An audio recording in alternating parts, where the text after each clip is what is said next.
لله رب العالمين والصلاة والسلام على أشرف المرسلين وعلى آله وأصحابه أجمعين أما بعد يا أيها الذين آمنوا اتقوا الله حق تقاته ولا تموتن إلا وأنتم مسلمون يا أيها الناس اتقوا ربكم الذي خلقكم من نفس واحدة وخلق منها زوجها وبث منهما رجالا كثيرا ونساء واتقوا الله الذي تساءلون به والأرحام إن الله كان عليكم رقيبا يا أيها الذين آمنوا اتقوا الله وقولوا قولا سديدا يصلح لكم أعمالكم ويغفر لكم ذنوبكم ومن يطع الله ورسوله فقد فاز فوزا عظيما فإن أصدق الحديث كتاب الله وخير الهدي هدي محمد صلى الله عليه وسلم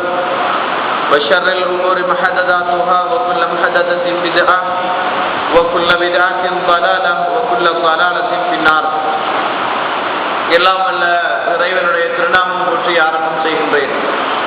சலாத்தும் சலாமும் இறை தூதர் தூதர் நபிகள் நாயகம் ஸல்லல்லாஹு அலைஹி வஸல்லம் அவர்கள் மீதும் அவருடைய வாழ்க்கை வழிமுறைகளை இந்த உலகத்திலே பின்பற்றி வாழ்ந்த உத்தம சஹாபாக்கள், தொடர்ந்தவர்கள், குயர்ந்தவர்கள், இன்ஷா அல்லாஹ் கியாமத்து நாள் வருகின்ற வரைக்கும் தூய்மையான இஸ்லாத்திலே வாழ்ந்து தூய்மையோடு மரணிக்க வேண்டும் என்ற நல்ல உள்ளங்கள் கொண்ட ஆண்கள், பெண்கள், வாலிபர்கள், வயோதிபர்கள் என்னையும் உங்களையும் ஈண்டெடுத்து அறிவையும் அன்பையும் ஊட்டி வளர்த்து விட்டு எங்களுடைய கண்களையும் இந்த மண்களையும் விட்டு மறைந்து மன்னரைகளிலே வாழுகின்ற பாசத்துக்கும் நேசத்துக்கும் மரியாதைக்கும் உரிய தாய் தந்தை, இந்த மண்ணுக்கு மேலே வாழுகின்ற பாசத்துக்கும் நேசத்துக்கும் மரியாதைக்கும் உரிய தாய் தந்தை எல்லோர்களின் மீதும் அல்லாஹ்வுடைய அருளும் அன்பும் என்றென்றும் உண்டாக வேண்டும் என்ற இனிய பிரார்த்தனையோடு ஆரம்பம் செய்கின்றேன்.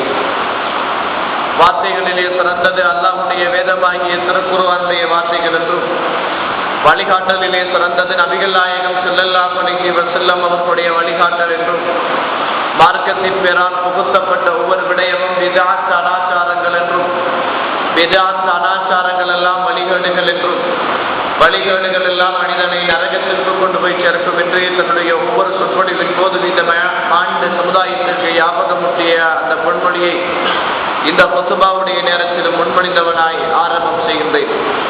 கண்ணியத்திற்கும் பெரும் மதிப்புக்கும் உரிய இஸ்லாமிய சகோதரர்களே, அல்லாஹ்வுடைய நல்லடியார்களே, நானும் நீங்களும் தனிமை, கூட்டம், குடும்பம் எதுவாக இருந்தாலும் என்னையும் உங்களையும் படைத்தரப்பு என்னுடைய உள்ளத்திலும் உங்களுடைய உள்ளத்திலும் மறைந்திருப்பதை அறிகின்ற ஒரே இறைவன் அந்த அல்லாஹ்வை பயந்து நடந்து கொள்ளுமாறு முதலில் அடியனுக்கும் அடுத்ததாக தாங்களுக்கும் தக்குவாவை கொண்டு உபதேசம் செய்கின்றேன், இறை கட்டளை பிறப்பிக்கின்றேன்.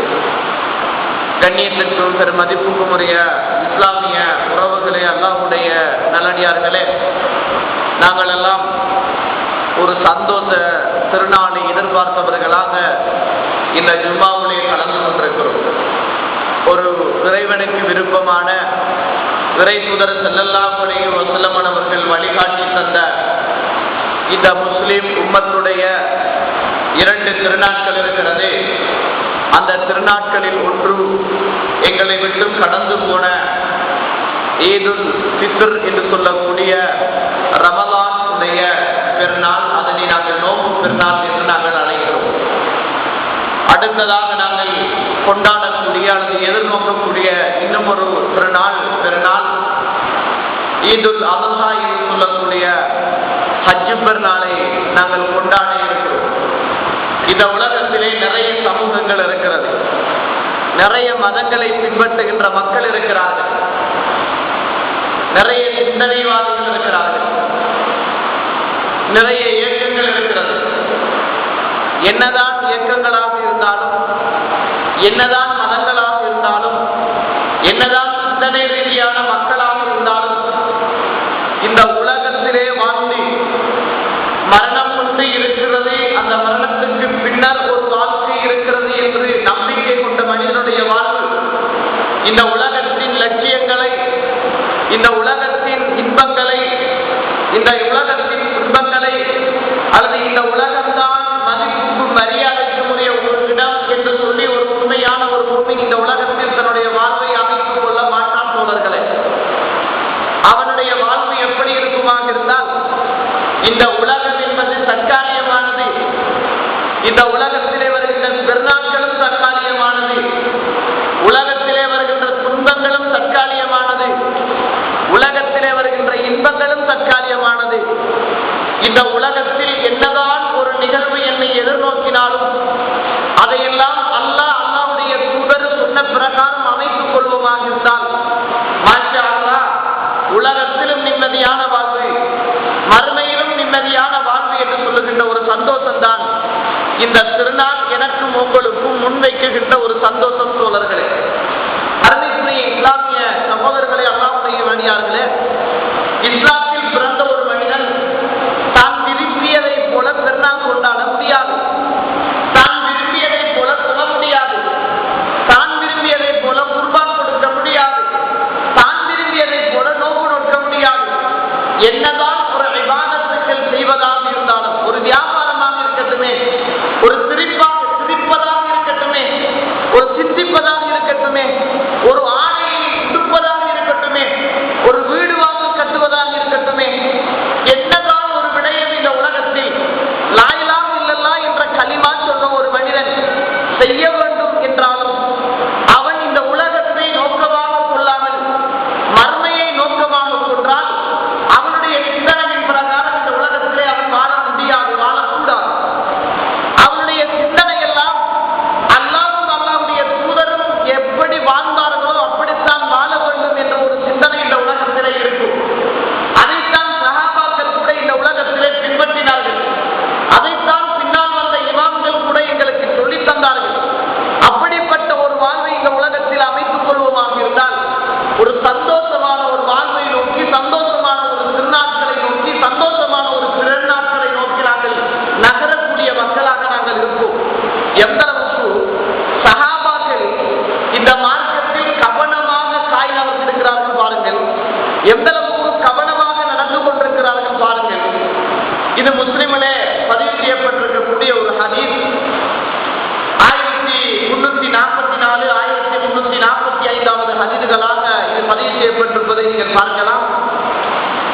இறைத்தூதர் ஸல்லல்லாஹு அலைஹி வஸல்லமுடைய மரணத்திற்கு பிறகு மதீனா நகரத்திலே ஒரு ஃபங்க்ஷன் நடக்கிறது தோழர்களே.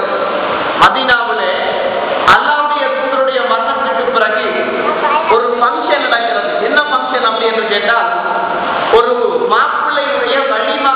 இன்றைக்கு தானே திருமணம் என்று வந்தால் பிரச்சனை. எந்த திருமணத்திலே கலந்து கொள்வது என்று பிரச்சனை. எந்த திருமணம் இஸ்லாமிய திருமணம் என்பது பிரச்சனை. மாப்பிள்ளை வீடு போடுகின்றது வலிமாவா, பொன் வீடு போடுகின்றது அல்லது பொன் வீட்டு சாப்பாடா என்ற பிரச்சனை.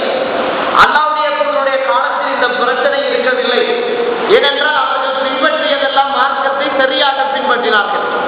அல்லாஹ்வுடைய தூதருடைய மரணத்திற்கு பிறகு மதீனா நகரத்திலே ஒரு ஃபங்க்ஷன் நடக்கிறது, ஒரு வலிமா வீடு. அந்த வலிமாவிலே ஒரு வித்தியாசமான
இதை நபிகளார் ஸல்லல்லாஹு அலைஹி வஸல்லம் அவர்கள் விரும்பவில்லையே, அதுதான் இந்த பிரச்சனை என்று சொன்னார்கள்.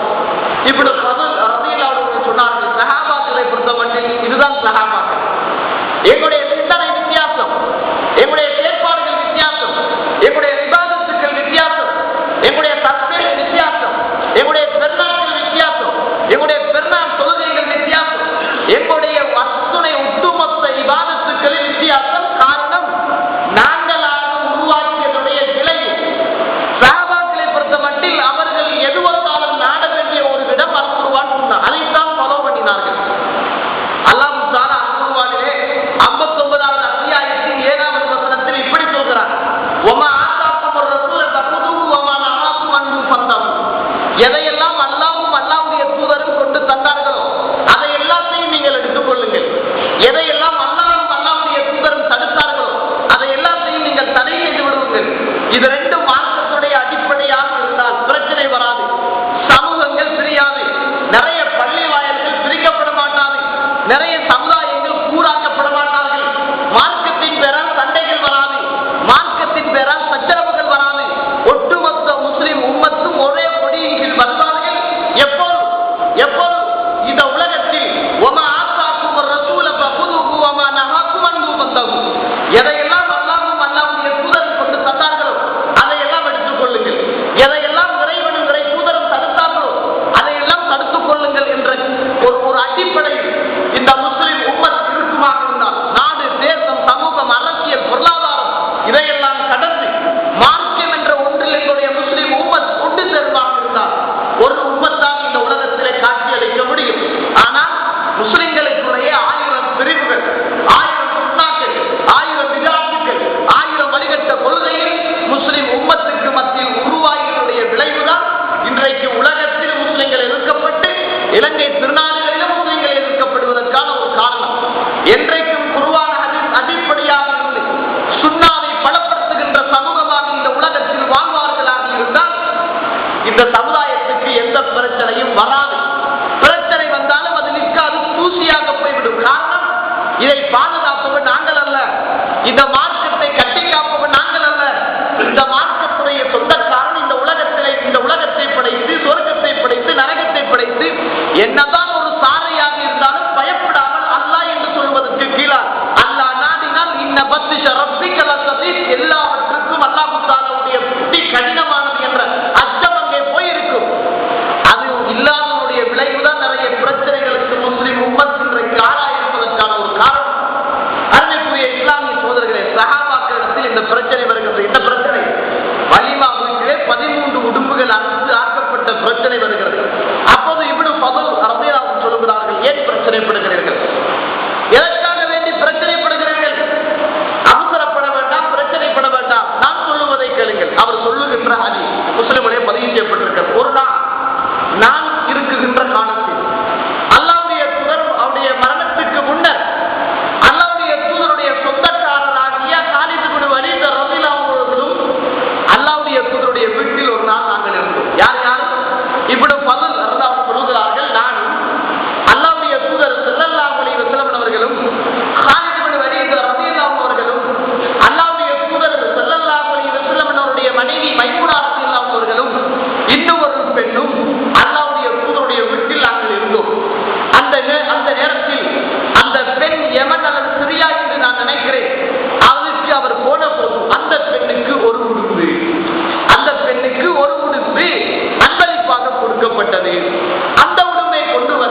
முதலாவது ஆண்கள் உட்காருங்கள் என்றார்கள். நான் உட்கார்ந்தேன். காலித் பின் வலீத் அவர்கள் உட்கார்ந்தார்கள். அல்லாஹ்வுடைய தூதர் நபிகள் நாயகம் ஸல்லல்லாஹு அலைஹி வஸல்லம் அவர்கள் உட்கார்ந்தார்கள். எங்களுக்கு முதலாவதாக அது அப்படியே பரிமாறப்பட்டது. குடும்ப இறைச்சி எங்களுக்கு முன்னால் வைக்கப்பட்டது. அந்த நேரத்தில் அல்லாஹ்வுடைய தூதர் அன்றைக்கு தான் அவருடைய லைஃப்ல டைம் காணுகிறார். அல்லாஹ்வுடைய தூக்கை பார்க்கிறார். என்னது வித்தியாசமான ஒரு இறைச்சாக இருக்கிறதே அப்படின்னு பார்க்கிறார். வித்தியாசமான ஒரு இறைச்சாக இருக்கிறதே அப்படின்னு பார்க்கிறார்கள். இந்த பார்ப்பதை அல்லாஹ்வுடைய தூதருடைய மனைவி மைமூனா அவர்கள் பார்த்துக் கொண்டிருக்கிறார்கள். அல்லாஹ்வுடைய தூதர் தூக்கி பார்க்கிறார்கள். இது என்ன, இது வித்தியாசமான ஒரு இறைச்சி அப்படின்னு பார்க்கிறார்கள். சொன்னார்கள் மனைவி மைமூனா அவர்கள், சொல்லுங்கள் அல்லாஹ்வுடைய தூதரிடத்தில் இது உடும்பு இறைச்சி என்று சொல்லுங்கள். சொல்லுங்கள் அல்லாஹ்வுடைய தூதரிடத்தில் இது உடும்பு இறைச்சி என்று சொல்லுங்கள் என்றார்கள். அல்லாஹ்வுடைய தூதர் தூக்கி பார்த்துட்டு எனக்கு வேணா அப்படின்றார்கள். எனக்கு வேணா அப்படின்னு தள்ளி வைத்தார்கள். காலித் பின் வலீத் அவர்கள் கேட்டார்கள், யா ரசூலல்லாஹ், உங்களுக்கு வேணா என்றால் பிடிக்கவில்லையா அல்லது கூடாது? உங்களுக்கு வேண்டாம் என்றால் மார்க்கத்தில் கூடாது அல்லது உங்களுக்கு இஷ்டமில்லையா சொல்லுங்கள் என்றார்கள். அல்லாஹ்வுடைய தூதர் சொன்னார்கள், எனக்கு விருப்பமில்லை, நீங்கள் விரும்பினால் சாப்பிடுங்கள் என்றார்கள். காலித் பின் வலீத் அவர்கள் சாப்பிட்டார்கள். எப்படி சாப்பிட்டார்கள் என்றால் அல்லாஹ்வுடைய தூதருக்கு வைக்கப்பட்ட பங்கையும் சேர்த்து அந்த உடுப்பிறச்சியை காலித் பின் வலீத் ரலியல்லாஹு அவர்கள் சாப்பிட்டார்கள். ஏன் நீங்கள் பிரச்சனைப்படுகிறீர்கள்? விரும்பினால் சாப்பிடுங்கள், விருப்பமில்லை என்றால் விட்டு விடுவீர்கள்.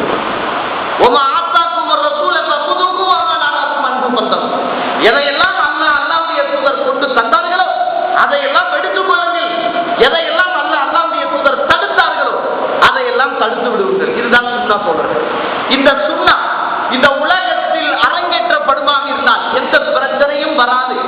ஊர் பிரியாது, தேசம் பிரியாது, தலவாத்துக்கள் வித்தியாசப்படாது, அதான்கள் வித்தியாசப்படாது, தொழுகை முறைகள் வித்தியாசப்படாது.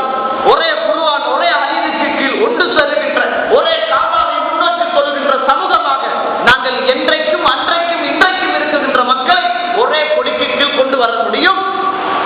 எங்கே வர வேண்டும்? எங்கே வர வேண்டும்? அல்லாஹ் அல்லாஹ்வுடைய தூதர் என்ற அந்த ஒரு ரெண்டு விடயத்திலும் உடன்படுமாக இருந்தார் இந்த முஸ்லிம் உம்மத். எல்லா பெருநாளிலும், எல்லா திருநாட்களிலும், எல்லா இபாதத்துகளிலும் அல்லாஹ்வும் அல்லாஹ்வுடைய தூதரும் என்று வருவார்களாக இருந்தார். அங்கே முஸ்லிம்களுக்கு மத்தியில் பிரச்சனைகள், காணி பிரச்சனை இருந்து விட்டு போகட்டும், கொடுக்கல் வாங்கல் பிரச்சனை இருந்து விட்டு போகட்டும், அரசியல் பிரச்சனை இருந்து விட்டு போகட்டும். ஆனால் மார்க்கம் என்று வருமாக இருந்தார். இது மார்க்கம் என்னுடைய பிரச்சனை அல்ல, அல்லாஹ்வுடைய தூதர் ஸல்லல்லாஹு அலைஹி வஸல்லம் வரம்பு என்று வருமாக இருந்தார். நானும் நீங்களும் வளைந்து கொடுக்க வேண்டிய தேவைகள் அல்ல, நானும் நீங்களும் விட்டுக் கொடுக்க வேண்டிய தேவைகள் அல்ல. என்னுடைய வெற்றியும் உங்களுடைய வெற்றியும் இறை தூதர் ஸல்லல்லாஹு அலைஹி வஸல்லம் அவர்கள் சொல்லுகிறார்கள். மத்தா என்று சொல்லுகின்ற கிரந்தத்திலே 1994வது ஹதீஸாக இந்த ஹதீஸ் பதிவு செய்யப்பட்டிருப்பதை நீங்கள் பார்க்கலாம். தரத்து ஃபீக்கும் அம்ரை, உங்களுக்கு நான் இரண்டு விடயங்களை விட்டுச் செல்கிறேன். லன் தஸல்லு மா தமஸ்ஸகும் பிஹிமா, அந்த இரண்டையும் நீங்கள் பின்பற்றுகின்ற காலமெல்லாம் வழி தவறவே நீங்கள் மாட்டீர்கள். வழி தவறவே நீங்கள் மாட்டீர்கள். எங்களுடைய என்னதான் விருப்பமாக இருந்தாலும், என்னதான் வெறுப்பாக இருந்தாலும் எதுக்குள்ள வரணும்? எதுக்குள்ள வரணும்? குர்ஆன் ஹதீஸ் என்ற அடிப்படைக்குள் வர வேண்டும். அப்படி வருமாக இருந்தால் எல்லோரும் விருப்பங்களையும் வெறுப்பாக மாற்றுவார்கள், வெறுப்புகளையும் விருப்பமாக மாற்றிக் கொள்வார்கள். குர்ஆன் ஹதீஸ் என்பதற்காக அல்லாஹ்வுடைய தூதர் சொன்னார்கள், மன் அஹப்ப லில்லாஹ் வ அப்கத லில்லாஹ் வ அத்தா லில்லாஹ் வ மனஅ லில்லாஹ் ஃபகத் இஸ்தக்மலல் ஈமான். யார் அல்லாஹ்வுக்காக அன்பு கொண்டு, யார் அல்லாஹ்வுக்காக பிரிந்து, யார் அல்லாஹ்வுக்காக கொடுத்து, யார் அல்லாஹ்வுக்காக தடுக்கிறார்களோ ஃபகத் இஸ்தக்மலல் ஈமான், அவருடைய ஈமான் பரிபூர்ணமானது என்றார்கள். இந்த உலகத்தில் எல்லாமே வெறுப்பாக இருந்தாலும், அன்பாக இருந்தாலும், கோபமாக இருந்தாலும், கொடுக்கலாக இருந்தாலும், தடுத்தலாக இருந்தாலும் அல்லாஹ்வுடைய தூதர் என்பதற்காக விருப்பமாக இருந்தார்.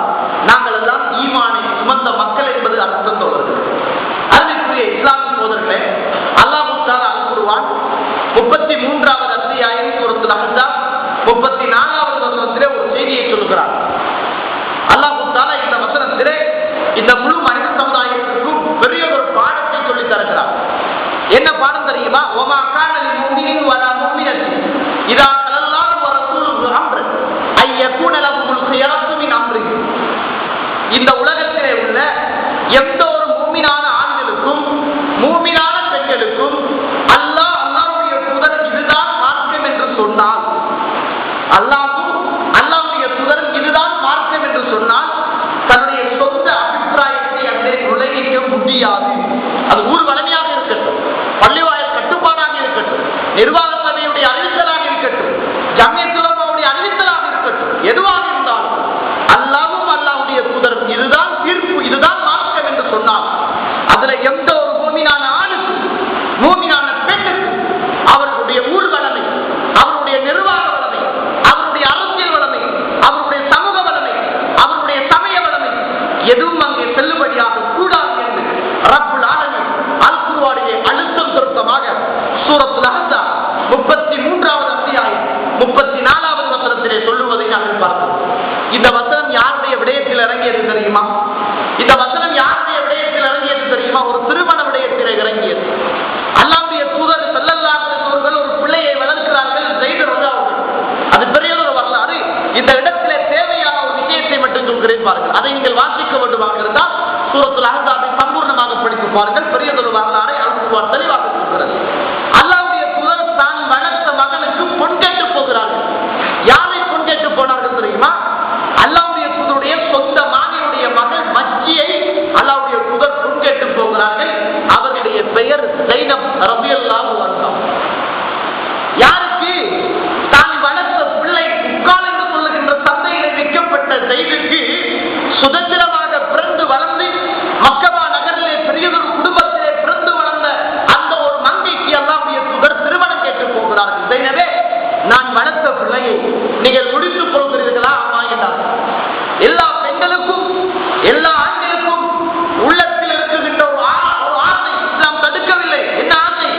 எனக்கு வருகின்ற கணவன் இப்படி இருக்க வேண்டும், எனக்கு வருகின்ற பெண் இப்படி இருக்க வேண்டும், இன்ன அடிப்படையில் இருக்க வேண்டும், இன்ன பிரதிஷ்டத்தில் இருக்க வேண்டும். இது எல்லா ஆண்களும் எல்லா பெண்களும் சராசரி விரும்புகின்ற ஒன்று. அதே விருப்பம் ஸைனப் ரலியல்லாஹு அவர்களுக்கு இருந்துச்சு. என்ன விருப்பம்? நான் எந்த ஒரு அடிமையையும் நான் முடிக்க கூடாது, அடிமையாக இருந்து விடுதலை செய்யப்பட்டவரையும் நான் முடிக்க கூடாது. என்னுடைய குடும்பம் பெரிய குடும்பம், என்னுடைய குடும்பம் மக்காவை சேர்ந்த குடும்பம், என்னுடைய குடும்பம் காபாவை நிர்வாகித்த ஒரு பரம்பரைக்கு சொந்தக்கார குடும்பம். அப்படி இருந்த குடும்பத்தில் உக்கால் என்று சொல்லுகின்ற சந்தையிலே விற்கப்பட்ட இந்த ஸைதுக்கும் இந்த ஸைனபுக்கும் திருமணம் சரிவராது. அல்லாஹ்வுடைய தூதர் கேட்கிறார்கள், ஸைனபே, என்னுடைய வளர்ப்பு மகன் ஸைதை நீங்கள் முடித்துக் கொள்கிறீர்களா என்றார்கள். ஸைனப் சொன்னார்கள், யார் சொல்லலாம், எப்படி முடிப்பது யார் சொல்லலாம்? அவர் யார்? நான் யார்? அவர் யார்? நான் யார்? உக்கால் என்று சொல்லுகின்ற சந்தையிலே விற்கப்பட்ட ஒரு மனிதர் அல்லவா நான் யார்? ஒரு குறைசி குலத்திலே பிறந்து கண்ணியமான ஒரு சமுதாயத்துக்குரிய பெண்மணி அல்லவா? எனக்கும் அவருக்கும் வாழ்க்கையா? வேண்டாம், யாரும் சொல்ல விட்டு விடுங்கள் என்றார்கள். அல்லாஹ்வுடைய தூதர் ஆசைப்பட்டது, விருப்பப்பட்டது ஸைதை முடிக்க வேண்டும் என்று. ஆனால் ஸைதுக்கும் ஸைனபுக்கும் ஸைனப் விரும்பவில்லை, எனக்கு ஸைத் மாப்பிள்ளையாக வருவதை ரலியல்லாஹு அன்ஹு. அந்த நேரத்தில் இது அல்லாஹ்வுக்கு பிடிக்கல. எது அல்லாஹ்வுக்கு பிடிக்கல? ஸைனப்